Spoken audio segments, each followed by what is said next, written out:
Salemba Podcast dalam rangka memperingati kemerdekaan Indonesia yang ke-75. Kali ini kita kedatangan tamu yang sangat luar biasa, yaitu Ketua dari Yayasan Karya Salemba 4 sekaligus Direktur Utama Dana Reksa Investment Management, yaitu dengan Bapak Marsangap Petamba. Halo, selamat pagi semuanya. Bagaimana Bapak, kabarnya Bapak? Baik. Alhamdulillah. Semoga sehat selalu ya Pak. Amin. Dalam keadaan pandemi seperti ini, tetap semangat, juga tetap jaga protokol kesehatan gitu Pak. Harus. Sebelum kita memulai diskusi kita dengan Bapak Marsangap Petamba, alangkah baiknya kita melihat cuplikan video dari kegiatan KSE berikut ini.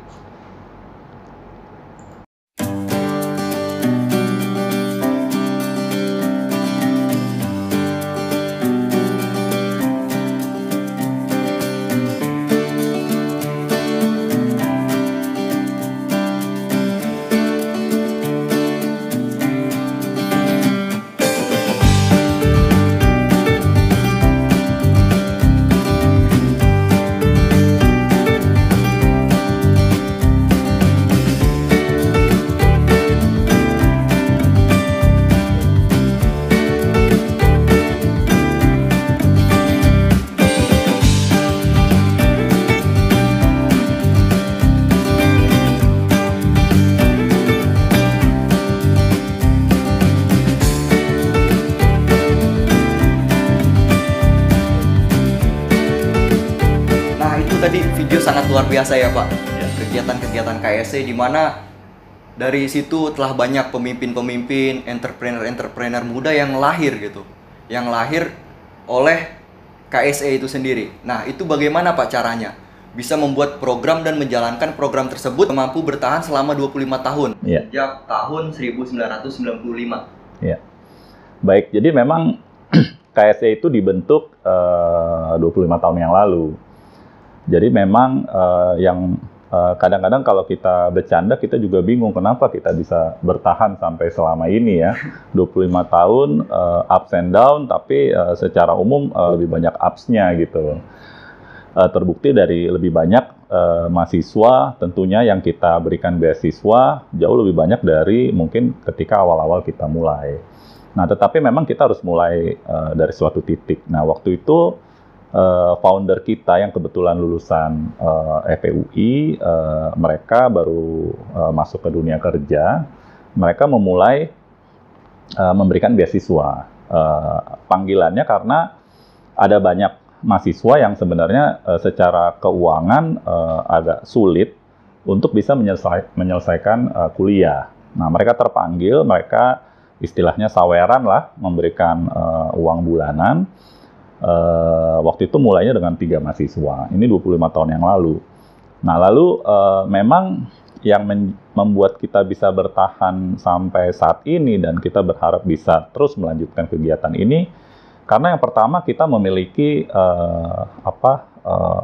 motivasi yang sama, memiliki passion yang sama, memiliki kita tuangkan dalam suatu visi yang sama, yaitu ingin membantu mencerdaskan kehidupan bangsa. Nah, awalnya dari beberapa founder kita saja memulainya, lalu kita lanjutkan dengan kita sharing hal ini ke beberapa teman-teman, ke beberapa waktu itu founder ya, ke beberapa teman-teman mereka, apakah dari lingkungan kantor, dan juga di-sharing ke angkatan-angkatan di bawahnya. Nah, dari situ banyak yang tertarik dengan kegiatan itu, akhirnya tadinya cuma beberapa orang, jadinya lebih banyak yang terlibat. Akhirnya kapasitas dananya jadi meningkat, dan jumlah mahasiswa yang bisa disalurkan, beasiswanya jadi meningkat. Nah, tapi kita nggak stop di situ aja, jadi ternyata yang membuat kegiatan ini menarik, itu kita sampaikan ke lingkungan kantor kita atau kantor founder waktu itu kebanyakan bekerja di sektor keuangan, banyak institusi yang tertarik gitu loh. Apalagi institusi-institusi ini mungkin punya keinginan untuk melakukan CSR, tetapi mereka tidak perlu reinvent the wheel lagi gitu loh. Jadi mereka nggak perlu bikin program lagi, nyari mahasiswa lagi, semuanya udah dilakukan melalui Salemba 4. Akhirnya banyak institusi yang terlibat ke kita. Balik lagi dengan melibatkan institusi, kita akhirnya punya kapasitas jauh lebih besar lagi untuk menyalurkan beasiswa.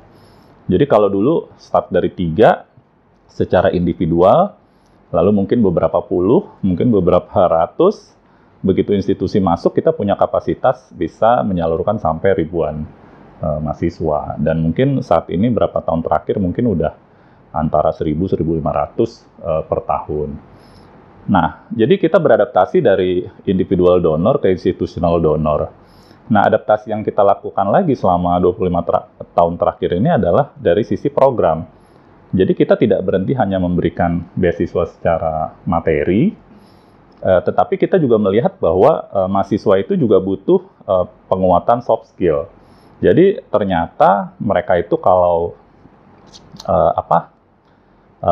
lulus dari kuliah, mereka bukan cuman harus sanggup menyelesaikan secara akademis, tetapi mereka juga harus punya kualitas-kualitas tertentu supaya bisa survive di dunia kerja. Nah, ini yang kita kembangkan programnya sambil jalan menyelesaikan masalah keuangannya mereka, kita juga lengkapi dengan program-program soft skill. Nah, disinilah muncullah camp-camp yang tadi disebutkan, pelatihan-pelatihan, dan programnya berkembang. Sekarang program utamanya mungkin ada yang sifatnya kita bagi 3, ada yang leadership, ada yang teknologi untuk inovasi, ada juga yang entrepreneur. Nah, itu pun kita coba kembangin terus. Nah, banyak input dari donor kita juga untuk mengembangkan program-program tersebut. Nah, jadi kita nggak berhenti. Balik lagi kenapa kita bertahan 25 tahun ini, mungkin kita nggak berhenti di satu program, tapi kita terus berusaha berkembang supaya kita bisa memenuhi apa yang kita cita-citakan, dan at the same time kita juga bisa memenuhi apa yang donor inginkan. Jadi ya kita beradaptasi terus selama 25 tahun ini. Nah, mungkin jadi itu ceritanya dimulai dari pemberian beasiswa kepada 3 orang oleh mahasiswa atau alumni dari FEB UI ya Pak? Iya. Berlanjut melalui adik tingkat, diajak, terus mencari donatur-donatur dari institusi ya Pak ya? Iya, dari lingkungan tempat kerja, dari lingkungan manapun ya kita coba libatin, akhirnya berkembang jadi banyak. Iya. Bahkan sampai yang saya baca terakhir itu alumninya sudah sampai 19.000 lebih. Iya, sekarang. Di seluruh Indonesia? Seluruh Indonesia. Nah, kalau seperti itu Pak, jadi apa motivasi dari KSE itu sendiri gitu? Jadi kalau kita bicara apa motivasi kita, terutama juga menghadapi situasi yang sulit ya seperti tahun ini gitu. Motivasinya itu kita punya kesamaan passion, kesamaan visi, kesamaan cita-cita untuk membantu mencerdaskan kehidupan bangsa. Nah, dan kita juga bukan itu sebagai suatu visi itu memang sepertinya muluk banget, tapi at least kita mau coba kerjain dari apa yang kita bisa. Nah, somehow itu tuh menular. Jadi apakah itu dari founder, apakah itu dari pengurus, apakah itu dari alumni, apakah itu dari penerima, itu sinerginya kita pelihara terus sehingga mereka semua itu memiliki ketertarikan dan kesamaan visi tersebut. Jadi kita coba tunjukin, dan itu kita tunjukin by example juga. Jadi misalnya kayak sekarang founder-founder kita atau donor-donor kita banyak yang sebenarnya secara individu tuh berhasil dalam karir mereka. Nah, mereka nggak ragu-ragu untuk turun, untuk sharing sesuai dengan tagline-nya KSE ada sharing, networking, developing. Itu mereka nggak ragu-ragu untuk men-share kenapa mereka bisa di posisi mereka, bisa memberikan motivasi kepada adik-adik mahasiswa, dan mereka melakukannya dengan senang hati gitu. Jadi mungkin itu yang dilihat sama si penerima, responnya dari penerima, dari mahasiswa maupun alumni juga terbalaskan gitu. Mereka merespon dengan baik dan mereka ingin melakukan itu lagi kepada adik-adiknya. Jadinya nyambung terus. Nah, ini motivasi ini saya pikir somehow ya ini yang membuat kita bisa bertahan 25 tahun ini, rohnya itu tetap ada. Nah ini Pak, dalam menjalankannya tentu kan juga banyak itu ada hambatan-hambatan. dari sekian banyak penerima beasiswa KSE, alumninya. Nah, bagaimana cara KSE itu juga men-encourage gitu atau mendorong ini para penerima beasiswa dan alumninya itu untuk terus bersinergi. Sehingga khususnya pada pandemi seperti ini kan KSE tentu harus tetap bisa membuat program-program yang bagus gitu, yang menjawab tantangan-tantangan baru gitu. Iya. Jadi memang benar sinergi itu memang nggak bisa dihindari dan harus dilakukan sih. Jadi memang untungnya yang tadi saya bilang keinginan untuk bersinergi dari semua pihak itu mungkin karena visinya tetap sama itu cukup tinggi. Jadi kayak misalnya sekarang gitu, tantangan kita apa? Tantangan kita balik lagi karena misinya adalah beasiswa, tantangannya pasti dana. Apakah kita punya cukup dana untuk memberikan beasiswa kepada cukup mahasiswa? Kalau yang butuh itu selalu banyak. Tiap tahun itu pasti kalau yang mengirim aplikasi itu bisa puluhan ribu. Sementara yang kita bisa kasih mungkin antara 1.000 sampai 2.000. Nah, itu tergantung dari ketersediaan dana. Itu yang mungkin paling relevan dalam urusan beasiswa. Tetapi kita coba kompensasi itu juga. Jadi misalnya di balik pandemi ini, kita biasanya kan kalau soft skill itu ada camp-camp yang kita secara fisik datang berkumpul rame-rame ke suatu tempat dari seluruh Indonesia datang ke situ. Tapi karena biayanya cukup mahal, itu kita harus seleksi gitu. Nggak semua mahasiswa penerima beasiswa itu bisa ikut camp. Nah sekarang dengan adanya pandemi ini kita harus melakukannya melalui online. Adaptasi ya, Pak. Nah, kita beradaptasi dengan online, bikin classroom secara online, dan bagusnya akhirnya jadi banyak mahasiswa yang bisa mendapatkan kesempatan dari training-training itu. Kalau dulu mungkin harus kita seleksi dulu, sekarang hampir semuanya bisa dapat. Bahkan yang mungkin secara paket lah ya, taruhlah seperti itu, dia tidak entitled terhadap soft skill itu, mereka jadi dapat gitu, ada pelatihan-pelatihan. Jadi kelas-kelas yang resminya sama kelas sampingan itu banyak sekali sekarang yang online. Dan itu kita sepertinya lagi ingin fokusin lagi supaya lebih banyak jangkauan kita gitu untuk memberikan pendidikan soft skill. Jadi selalu ada hikmahnya lah dari balik pandemi. Intinya terus beradaptasi. Ya, Pak, adaptasi dimulai dari camp yang biasanya langsung di tempat, tapi ini sekarang udah via Zoom, dan cakupannya lebih luas lagi. Iya. Salah satunya saya juga lihat waktu itu interview yang via Zoom ya, Pak. Iya. Dilakukan oleh alumni itu. Nah, itu menarik sekali tuh. Itu baru pertama kali kita melakukannya secara online dan nasional dan serempak, dan itu ternyata kita jadi bisa lebih mengkontrol proses seleksi itu. Kalau dulu kan kita harus kirim beberapa orang dan nggak semua daerah berkesempatan didatengin gitu. Jadi harus digabung, misalnya satu Sulawesi itu mungkin nggak bisa di satu kota, nggak bisa di beberapa kota, tapi kita gabungin jadi satu. Nah, itu ada kerepotannya sendiri dengan proses online ini. Somehow itu kita jadi efisien gitu loh. Semuanya bisa kita seleksi. Jadi ini luar biasa sekali sebenarnya pandemi ini membuat kita memaksa diri untuk melakukan sesuatu dengan cara baru gitu. Nah, pandangan Bapak ini khususnya untuk anak-anak muda gitu kan, dalam hal kemandirian gitu kan, kreativitas dalam berkarya gitu. Di tengah pandemi seperti ini kita dituntut untuk bisa berkarya agar lebih minimal kita bisa bertahan dan membuat Indonesia yang lebih baik gitu. Nah, itu seperti apa, Pak? Nah, sebenarnya sih kalau soal kemandirian ini memang itu adalah sesuatu yang memang kita coba di KSE ini membantu penerima beasiswa itu memfasilitasi supaya mereka lebih mandiri. Jadi kata-kata mandiri ini memang penting banget buat kita karena memang awalnya kita melakukan ini karena penerima beasiswa itu tidak mandiri secara keuangan gitu. Sehingga mereka kesulitan untuk berkarya, boro-boro berkarya untuk menyelesaikan kuliah aja sulit gitu. Nah, jadi kita coba fasilitasi itu, di sisi lain juga kita coba bantu apa-apa saja yang diperlukan oleh seorang mahasiswa atau lulusan mahasiswa untuk bisa survive di dunia nyata gitu, di dunia kerja. Nah, itu kita bantu dengan soft skill tadi. Jadi ya saya pikir sih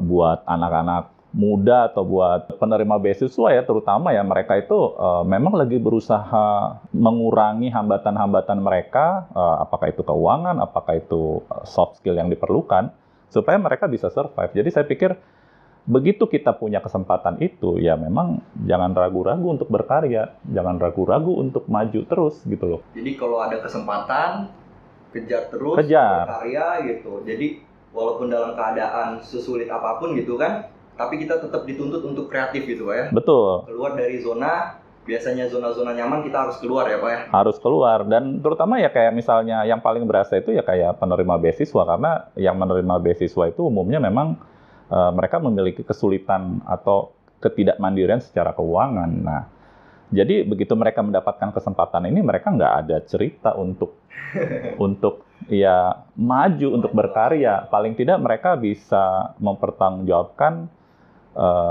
apa yang mereka dapatkan dari donor gitu. Jadi mereka bisa istilahnya bukan membalas ya, tapi ya merespon itu dengan suatu karya dan kreativitas. Dan sepertinya ini terjadi cukup baik sih. Sudah banyak tadi seperti disampaikan alumni yang jadi entrepreneur, ada yang mengerjakan berbagai inovasi di teknologi.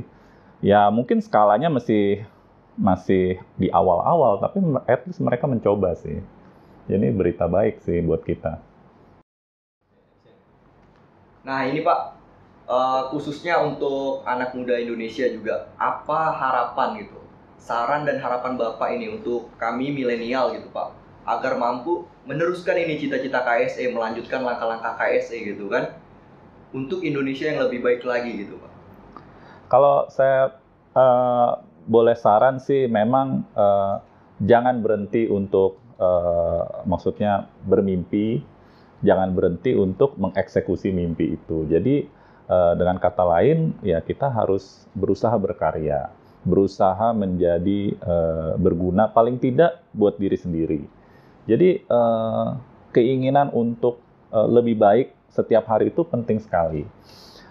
Masalah pasti ada, masalah tantangan itu pasti ada. Terlepas dari latar belakang kita, apakah itu ketidakmampuan ekonomi, apakah itu ketidakmampuan yang lainnya gitu ya. Tapi kalau kita selalu positif, selalu ingin berbuat yang lebih baik dari hari ke hari, mudah-mudahan itu kita bisa tercapai apa yang kita mimpi atau cita-citakan. Sama seperti KSE.